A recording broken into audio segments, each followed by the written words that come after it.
हाल ही में supreme court of India ने same sex marriage या समलैंगिक विवाह को लीगलाइज करने वाली याचिकाओं को खारिज करते हुए एक लंबे समय से पेंडिंग डिसीजन को सुनाया। सुप्रीम कोर्ट की 5 जजेस वाली बेंच ने सेम सेक्स मैरिज की कॉन्स्टिट्यूशनल वैलिडिटी के अगेंस्ट 3-2 से वोट किया। इस डिसीजन के बाद पूरे भारत में एक हलचल सी मच गई है और same sex marriage talk of the town बन गया है। आपको क्या लगता है, यह निर्णय कितना सही या कितना गलत है? आइए इस टॉपिक को गहनता से समझने की कोशिश करते हैं, जिसमें हम 5 मेन पिलर्स पर डिस्कशन करेंगे। पहला, भारत में ट्रांसजेंडर स्ट्रगल की जर्नी क्या रही है। इसमें हम ट्रांसजेंडर स्ट्रगल के बैकग्राउंड और टाइमलाइन को समझने की कोशिश करेंगे। इसके बाद सेम सेक्स मैरिज के अगेंस्ट और फेवर में आर्ग्यूमेंट्स को जानेंगे तथा यह भी जानने की कोशिश करेंगे कि आखिर सुप्रीम कोर्ट ने अपने इस डिसीजन के पीछे क्या क्या लॉजिक्स दिए हैं। Last but not the least, इस मुद्दे पर क्या वे अहेड हो सकता है, उसे समझेंगे। नमस्कार दोस्तों, welcome back to decoding world affairs. मैं हूं आमिर खान। सबसे पहले इसके बैकग्राउंड को जानते हैं। हम सबको यह मालूम है कि हमारे प्यारे देश भारत का संविधान 26 जनवरी 1950 को लागू हुआ।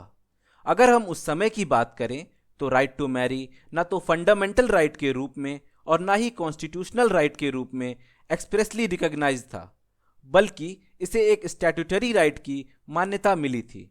लेकिन ऐसा क्यों? ऐसा इसलिए क्योंकि मॉडर्न टर्म्स जैसे कि ट्रांसजेंडर, जेंडर, जेंडर आइडेंटिटी तथा जेंडर रोल 1950 और 60 के दशक के बाद इमर्ज हुए। इसके बाद 1954 में स्पेशल मैरिज एक्ट 1954 का आगमन होता है, जिसका जिक्र सुप्रीम कोर्ट ने अपनी इस वर्डिक्ट में बखूबी किया है।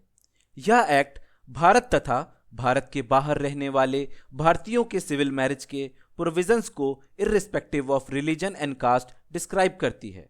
एक सेकुलर एक्ट होने के नाते इसने इंडिविजुअल्स को ट्रेडिशनल मैरिज के बंधनों से मुक्त करने का कार्य भी किया।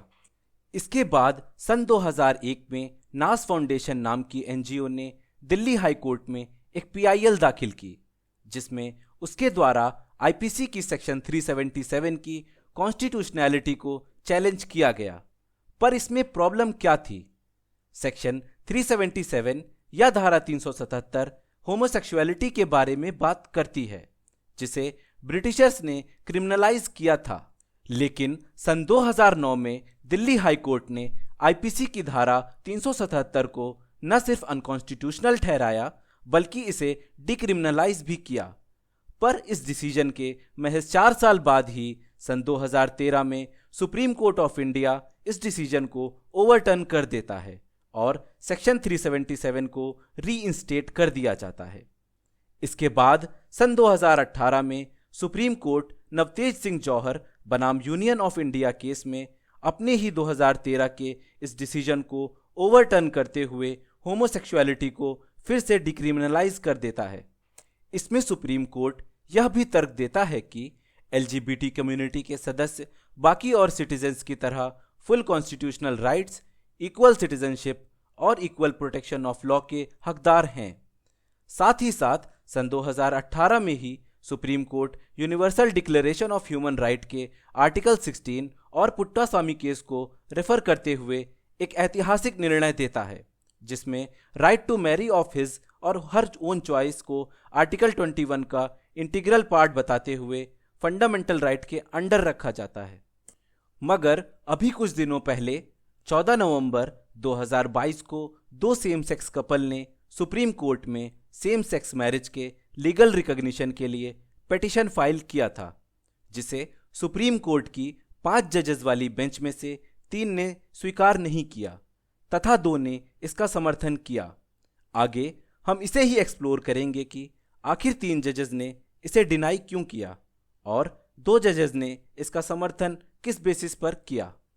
इन्हीं सवालों को जानने के लिए चलते हैं इसके अगले मेन पिलर की ओर और समझते हैं सेम सेक्स मैरिज के अगेंस्ट में दिए जाने वाले आर्ग्यूमेंट्स को। First, religious and cultural beliefs.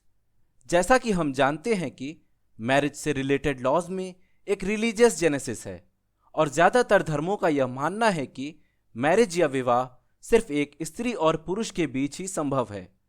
उदाहरण के तौर पर आरएसएस के द्वारा यह कहा गया है कि सेम सेक्स मैरिज प्रकृति के नियमों के खिलाफ है और वह इसका कतई समर्थन नहीं करते हैं।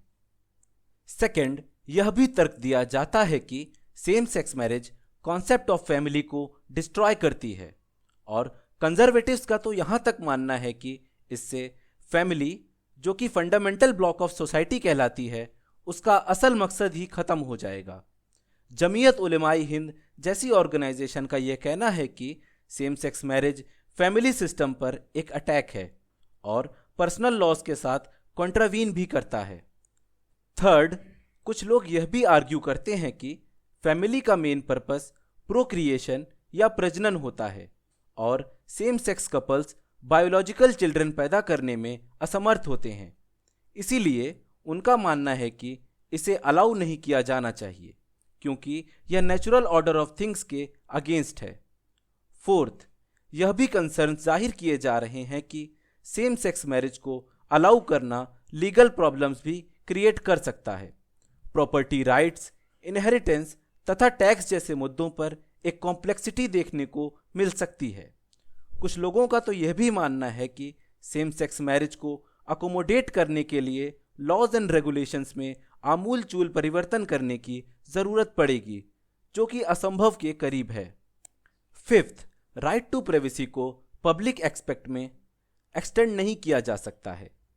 Consenting sexual relationships between adults को आर्टिकल 21 के तहत प्राइवेट कहा जा सकता है, परंतु मैरिज में एक पब्लिक एस्पेक्ट शामिल है जिसे इग्नोर नहीं किया जा सकता है। सिक्स्थ, सेम सेक्स मैरिज को लेकर पॉलिटिकल कॉरिडोर में कंसेंसस की कमी देखने को मिली है। उदाहरण के तौर पर राजस्थान, असम और आंध्र प्रदेश की सरकारों ने अपने अपने स्टेट्स में सेम सेक्स मैरिज को एक्सेप्ट करने से मना किया है। अब चलते हैं इसके नेक्स्ट मेन पिलर की ओर और सेम सेक्स मैरिज के फेवर वाले आर्ग्यूमेंट्स को जानने की कोशिश करते हैं। सबसे पहले यदि हम अपने इतिहास पर नज़र दौड़ाएं तो हमें यह दिखाई देगा कि होमोसेक्सुअलिटी अथवा समलैंगिकता हमारे भारतीय कल्चर का हिस्सा रही है।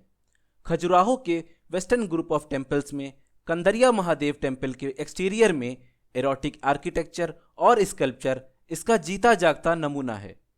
होमोसेक्सुअलिटी का क्रिमिनलाइजेशन अंग्रेज़ों के आने के बाद ही शुरू हुआ, क्योंकि लॉर्ड मैकॉले का मानना था कि आईपीसी भारत के लिए एक ब्लेसिंग है और यह भारतीय समाज को मॉडर्नाइज करेगा। दूसरा, मैरिज को कॉमन लॉ और रिलीजन का एक मिक्सचर माना जाता है। जैसा कि हम जानते हैं कि हिंदू धर्म में विवाह को संस्कार या 7 जन्मों का रिश्ता के रूप में मान्यता दी गई है, लेकिन डाइवोर्स जैसे कॉन्सेप्ट के आने से इसमें कमी आई है। मैरिज आज के दौर में एक स्टेटस कन्फर्ड बाय लॉ है। मैरिज में लॉ का इंटरवेंशन उसी तरह है जिस प्रकार सबरीमाला तथा हाजी अली में वुमेन की एंट्री में लॉ का सपोर्ट होना। सिमिलरली, डेफिनेशन ऑफ मैरिज हर एक रिलीजन के अनुसार अलग अलग है। चीफ जस्टिस डीवाई चंद्रचूड़ भी कहते हैं कि मैरिज का कोई यूनिवर्सल कंसेप्शन नहीं है, कहीं पर यह एक संस्कार है तो कहीं पर यह एक कॉन्ट्रैक्ट है। इसके अलावा सेम सेक्स मैरिज के फेवर में major argument equal rights and protection under law का दिया जाता है। हर एक इंडिविजुअल को regardless of sexual orientation and gender right to marry and form a family प्राप्त है। Non recognition of same sex marriage कहीं ना कहीं एलजीबीटी कपल्स की डिग्निटी के खिलाफ है। Along with this, biological gender को एब्सोल्यूट नहीं कहा जा सकता है, बल्कि यह एक कॉम्प्लेक्स टर्म है। सुप्रीम कोर्ट ऑफ इंडिया भी बायोलॉजिकल जेंडर को एब्सोल्यूट नहीं मानती है। साथ ही साथ अगर हम कंटेम्प्रेरी वर्ल्ड की ओर देखें तो हम यह पाएंगे कि सेम सेक्स मैरिज को ग्लोबल एक्सेप्टेंस मिलता दिख रहा है। एक डेमोक्रेटिक सोसाइटी में सेम सेक्स मैरिज के राइट को डिनाई करना ग्लोबल प्रिंसिपल के अगेंस्ट है। डेटा सजेस्ट करता है कि आज वर्ल्ड की 32 कंट्रीज में सेम सेक्स मैरिज लीगल है। For example Canada, Brazil, Greenland, south Africa इत्यादि। आपको शायद यह मालूम होगा कि वर्ल्ड में नीदरलैंड्स पहली ऐसी कंट्री थी जिसमें सेम सेक्स मैरिज के प्रोविजन को लीगलाइज किया था। सेम सेक्स मैरिज के अगेंस्ट और फॉर में आर्ग्यूमेंट्स को जानने के बाद आइए अब जानते हैं कि सुप्रीम कोर्ट ऑफ इंडिया ने इस मैटर पर क्या क्या लॉजिक्स दिए हैं। सबसे पहले इक्वालिटी को इंश्योर करने के लिए सुप्रीम कोर्ट ने सेम सेक्स मैरिज को लीगलाइज नहीं किया है, क्योंकि आर्टिकल 15 ऑफ इंडियन कॉन्स्टिट्यूशन भी किसी भी सिटीजन के रिलीजन, रेस, कास्ट, सेक्स और प्लेस ऑफ बर्थ के आधार पर स्टेट द्वारा किए गए डिस्क्रिमिनेशन से बचाता है। सुप्रीम कोर्ट के अनुसार यहाँ पर सेक्स का इंटरप्रिटेशन सेक्सुअल ओरिएंटेशन के तौर पर है, जो हेट्रोसेक्सुअल पीपल के बियॉन्ड कवरेज को एक्सपैंड करता है। Second, according to Supreme Court, law बनाने का काम कोर्ट का नहीं है। कोर्ट सिर्फ इंटरप्रेट कर सकता है, जिससे सेपरेशन ऑफ पावर बनी रहे। चूंकि special marriage act 1954 already force में है, अगर कोई चेंजेस करना है तो उसे सिर्फ पार्लियामेंट ही कर सकती है, अन्यथा किसी भी तरह का जुडिशियल इंटरफेरेंस जुडिशियल लेजिस्लेशन कहलाएगा। थर्ड, सुप्रीम कोर्ट का मानना है कि जुडिशियल रिव्यू ऐसे एक्सरसाइज करना चाहिए जिससे राइट टू इक्वालिटी बनी रहे और सेक्सुअल ओरिएंटेशन के बेसिस पर डिस्क्रिमिनेशन नहीं हो, जिससे जुडिशियल रिव्यू नॉन डिस्क्रिमिनेटरी हो। फोर्थ, इस बेंच के सभी 5 जजेस इस बात पर एकमत हैं कि कॉन्स्टिट्यूशन में राइट टू मैरी एक फंडामेंटल राइट नहीं है। बेसिकली यह एक स्टैट्यूटरी राइट है, जो कि बहुत सारे मैरिज लॉज पर बेस्ड है। इसके पीछे गवर्नमेंट काउंसिल ने एक एनालॉगी पेश किया, जिसमें कहा गया कि right to freedom of movement एक फंडामेंटल राइट है, लेकिन कोई भी व्यक्ति कोर्ट या गवर्नमेंट से इस बात की डिमांड नहीं कर सकता है कि वहां रोड बनाए जहां वह जा सके। However, freedom to choose who to marry is certainly a fundamental right under article 21। अब हम लास्ट पिलर की ओर बढ़ते हैं और वे अहेड को जानने की कोशिश करते हैं कि इसके लिए क्या क्या प्रयास किए जाने चाहिए। सबसे पहले इस संदर्भ में अवेयरनेस बढ़ानी चाहिए, जिससे इक्वालिटी को प्रमोट किया जा सके और एलजीबीटी कम्युनिटी के प्रति एक एक्सेप्टेंस जनरेट किया जा सके। इसके अलावा लीगल रिफॉर्म की ज़रूरत है, जिसमें स्पेशल मैरिज एक्ट 1954 में अमेंडमेंट लाया जा सके, जिससे सेम सेक्स कपल को मैरिज का लीगल राइट मिले जो अपोजिट सेक्स के कपल के लिए है। थर्ड, रिलीजियस लीडर्स और कम्युनिटी के बीच डायलॉग और एंगेजमेंट बढ़ानी चाहिए, जिससे ट्रेडिशनल बिलीफ्स और मॉडर्न एटीट्यूड के बीच गैप को भरा जा सके। Along with this, same sex marriage पर लेजिस्लेशन के लिए सभी स्टेक होल्डर्स जैसे एलजीबीटी, गवर्नमेंट, सिविल सोसाइटी और रिलीजियस लीडर्स के बीच कोलैबोरेशन किया जाना चाहिए। Last but not the least, government को इस इशू के कॉन्टेक्स्ट में प्रॉपर असेसमेंट करने के लिए कमिटी का सेटअप करना ज़रूरी है, जिसका प्रॉमिस गवर्नमेंट ऑफ इंडिया ने ऑलरेडी किया है। इस पूरे डिस्कशन में हमने 5 मेन पिलर्स पर बात की। सबसे पहले सेम सेक्स मैरिज और होमोसेक्सुअलिटी के बैकग्राउंड और टाइमलाइन को समझा। इसके बाद सेम सेक्स मैरिज के अगेंस्ट व्यू को जाना तथा इसके बाद इसके सपोर्टिंग आर्ग्यूमेंट्स को भी समझा। साथ ही साथ सुप्रीम कोर्ट के लॉजिक को डिस्कस किया और लास्ट में वे अहेड को भी जाना। Thank you so much for watching this video. To get PDF of this discussion, you can find the link of Telegram channel in the description below. Quality contents are in line for you. We will meet next week with a new episode. Till then, God bless you all.